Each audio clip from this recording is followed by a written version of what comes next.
السلام علیکم ورحمۃ اللہ وبرکاتہ۔ کیا حال ہے ناظرین؟ امید کرتا ہوں کہ آپ سب خیریت سے ہوں گے۔ آج بہت ہی اہم مسئلے پر گفتگو کرنے والا ہوں۔ وہ یہ ہے کہ جرابوں، موزوں اور ٹوپی کے اوپر مسح کرنے کے متعلق۔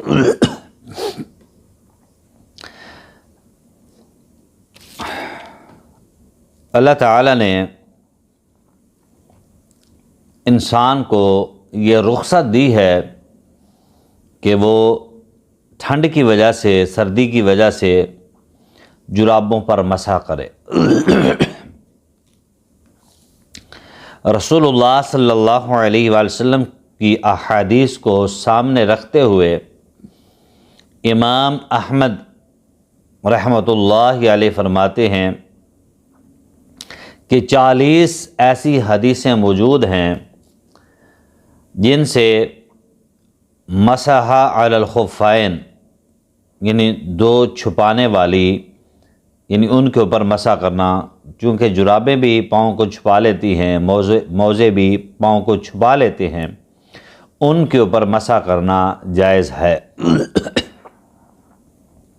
اور اسی طرح امام حسن بصری رحمۃ اللہ علیہ فرماتے ہیں کہ 70 سے زیادہ صحابہ کرام رضوان اللہ علیہم اجمعین سے یہ روایات جو ہے موجود ہیں، انہوں نے بیان کی ہیں کہ مسح علی الخفین کے دو چھپانے والی یعنی موزوں پر اور جرابوں پر مسح کرنا جائز ہے۔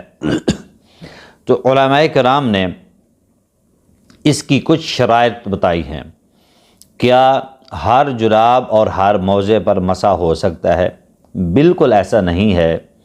علماء کرام نے اور احادیث میں اس کی کچھ شرائط بتائی گئی ہیں جو آپ احباب کے سامنے آج میں وہ رکھنے والا ہوں۔ سب سے پہلی شرط یہ ہے جرابوں پر یا موزوں پر مسح کرنے کی، تو پہلی شرط یہ ہے کہ جو جرابیں اور موزے آپ نے وضو کر کے پہنے ہیں ان کے اوپر مسح کرنا جائز ہے، بندہ مسح کر سکتا ہے۔ اگر وضو کر کے نہیں پہنی، اس طرح ہی پہن لی ہیں، پھر ان کے اوپر مسح نہیں ہوگا۔ پھر آپ کو وضو مکمل کر کے، پاؤں دھو کے، جرابیں پہن کے پھر ان کے اوپر مسح کرنا ہوگا۔ حدیث نوٹ فرما لیں۔ سیدنا مغیرہ بن شعبہ رضی اللہ تعالی عنہ فرماتے ہیں کہ کنت مع النبی صلی اللہ علیہ وآلہ وسلم، میں ایک دن رسول اللہ صلی اللہ علیہ وسلم کے ساتھ تھا سفر میں، تو میں آپ صلی اللہ علیہ وسلم کو یعنی وضو کر رہے تھے، میں پانی ڈال رہا تھا اور میں نیچے جھکا کہ آپ صلی اللہ علیہ وسلم کے موزے اتار دوں، تو آپ صلی اللہ علیہ وآلہ وسلم فرمایا کہ دعہما، ان کو چھوڑ دیجئے، ٹھیک ہے، کیونکہ میں نے ان کو طہارت کی حالت میں، وضو کی حالت میں پہنا ہوا ہے۔ ٹھیک ہے پیارے بھائی، یہ حدیث ہوگی۔ یعنی وضو کر کے، یعنی پہلی شرط یہ ہے کہ بندے نے اگر طہارت کی حالت میں یعنی وضو کر کے پہنی ہے، پھر ان کے اوپر مسح کر سکتا ہے بندہ۔ دوسری شرط یہ ہے کہ اگر وہ شخص جنبی ہو گیا، یعنی غسل واجب ہو گیا، اس کے اوپر احتلام ہو گیا، یا جو بھی دوسرا طریقہ ہے جس سے بندہ جنبی ہو جاتا ہے، تو جب تک بندہ جنبی ہو گیا، پھر آپ نے تیمم نہیں کرنا، پاؤں پر مسح نہیں کرنا، بلکہ آپ نے غسل کرنا ہے۔ ٹھیک ہے، اگر پانی میسر نہیں ہے تو پھر آپ نے کیا کرنا ہے؟ تیمم کرنا ہے۔ ہاں، تیسری شرط یہ ہے کہ کیا یہ لگاتار ہی بندہ مسح کرتا رہے، ایسا بھی نہیں ہے، اس بھی کچھ لیمٹ اور مدت بتائی ہے رسول اللہ صلی اللہ علیہ وآلہ وسلم نے۔ مولا علی علیہ السلام فرماتے ہیں کہ جعل رسول اللہ صلی اللہ علیہ وآلہ وسلم کہ ثلاث ایام ولیال یاہن للمسافر، مسافر کے لیے 3 ایام یعنی 3 دن اور 3 راتیں ہیں جن مسح کر سکتا ہے، وَيَوْمًا وَلَيْلَةً لِلْمُقِيمِ، اور جو مقیم آدمی ہے وہ 1 دن اور 1 رات تک مسح کر سکتا ہے۔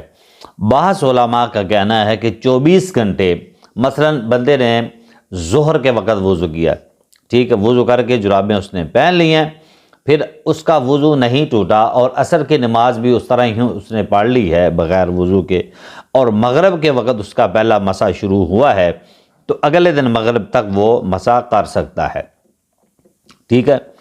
تو بعض نے کہا کہ نہیں، وہ 24 گھنٹے ہی ہے، ٹھیک ہے۔ آپ مثلا 5 نمازیں ایک یعنی وضو کر کے نا، مکمل وضو کر کے، تو 5 نمازیں آپ 5 وضو ایسے کر سکتے ہیں مسح کے ساتھ، یعنی 5 نمازیں مسح کے ساتھ کریں۔ جو 6ٹھی نماز ہوگی تب آپ نے وضو کرنا ہے، اور اس کے اوپر پھر آپ نے مکمل وضو کر کے جرابیں پہن لینی ہیں، پھر اسی طرح ہی آپ نے کرنا ہے۔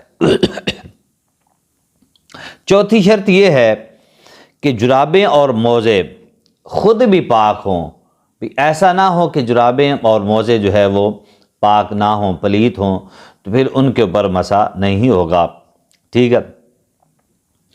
تو اور چوتھی شرط کے اندر یہ بھی ہے کہ آپ مثلا جرابیں لینے گئے ہیں، تو ٹھیک ہے، آپ نے 1 جوڑے کے پیسے دیے اور آپ وہاں سے 2 جوڑے اٹھا لائے ہیں، تو ایسی جرابیں کے اوپر بھی مسح نہیں ہوگا، کیونکہ وہ تو ایک چوری اور حرام کی چیز ہو گئی، ٹھیک ہے۔ 5ویں شرط یہ ہے کہ پاؤں جو ہے پورا ڈھکا ہوا ہونا چاہیے۔ لانگ جو ہوتے ہیں نا، لانگ جرابیں، لمبی جرابیں جو ہوتی ہیں، ان کے اوپر مسح ہوگا۔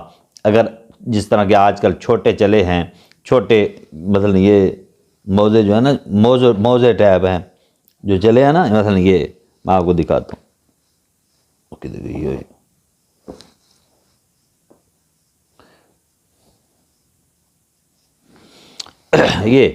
یہ چھوٹا، ٹھیک ہے، کم سے کم ٹخنے جو ہے نا وہ ڈھکے ہونے چاہیے، یعنی جو حصہ وضو میں انسان دھوتا ہے وہ حصہ جو ہے وہ ڈھکا ہوا ہونا چاہیے، پھر اس کے بعد جو ہے بندے کا اس کے اوپر مسح کر سکتا ہے، اس کے علاوہ نہیں ہوگا۔ یہ نہیں کہ آدھا پاؤں آپ کا ننگا ہو اور آدھا ڈھکا ہوا ہو تو پھر اس کے اوپر مسح نہیں ہوگا، بلکہ وہ آپ جرابیں یا موزے اتار کر پھر آپ مکمل وضو کریں۔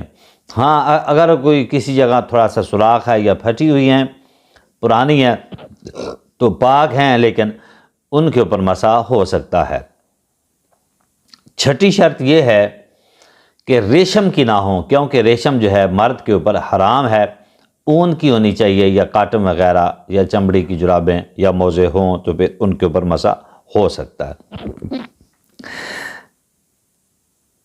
7ویں شرط یہ ہے کہ اگر مثلا آپ نے وضو کیا، 1-2 نمازوں پر آپ نے مسح کیا ہے، اس کے بعد آپ کو گرمی لگی یا کوئی مسئلہ بنا تو آپ نے جرابیں یا موزے اتار دیے، پھر دوبارہ پہن لیے، پھر مسح نہیں کرنا، کیونکہ آپ کا مسح وہ ٹوٹ چکا ہے، مسح آپ کا ختم ہو چکا ہے۔ تو مسح کرنے کا طریقہ کیا ہے؟ مسح کرنے کا طریقہ یہ ہے کہ آپ نے مکمل وضو کر کے نا مکمل آپ نے وضو کر کے، وضو کرنے کے بعد آپ نے وہی تر ہاتھ جو ہے، گلا ہاتھ جو ہے، یہ بایاں پاؤں ہے اور یہ دایاں پاؤں ہے، ٹھیک ہے، اس کے اوپر آپ نے ایسے ہاتھ پھیر لینا ہے، ٹھیک ہے، اور اس کے اوپر بھی آپ نے ایسے ہاتھ پھیر لینا ہے۔ یہ ہے طریقہ جو احادیث میں آتا ہے۔ مسح کرنے کا طریقہ یہ ہے کہ ہاتھ پانی سے تر کر کے پاؤں کے اوپر والا جو حصہ ہے نا، نیچے سے نہیں، یہ مثلا یہ پاؤں ہے، اس کے نیچے سے آپ نے نہیں ہاتھ پھیرنا، بلکہ اس کے اس طرح اوپر سے ہاتھ پھیرنا ہے۔ سیدنا علی رضی اللہ تعالی عنہ فرماتے ہیں کہ اگر دین محض انسانی رائے سے بنتا تو پھر مسح جو ہے الخفین یعنی پاؤں کے نچلی جانب سے ہونا تھا، نچلی جانب سے کیا جاتا، اور یہ زیادہ درست تھا، کیونکہ پاؤں کے ظاہر والے حصے پر مسح کیا جائے، جبکہ میں نے رسول اللہ صلی اللہ علیہ وسلم کو دیکھا کہ آپ موزوں کے اوپر یعنی ظاہری جو حصہ ہے نا اس کے اوپر آپ صلی اللہ علیہ وسلم مسح کرتے تھے۔ یعنی عقل اور رائے کیا کہتی ہے؟ نیچے سے مسح کرو، کیونکہ نیچے سے یہ گندا ہوتا ہے نا، نیچے سے مٹی لگتی ہے، لیکن ایسا نہیں ہے۔ جس طرح رسول اللہ صلی اللہ علیہ وسلم کی حدیث میں آیا ہے ہمیں اس کے مطابق ہی عمل کرنا چاہیے۔ یہ ہے رخصت جو انسان کو لینی چاہیے۔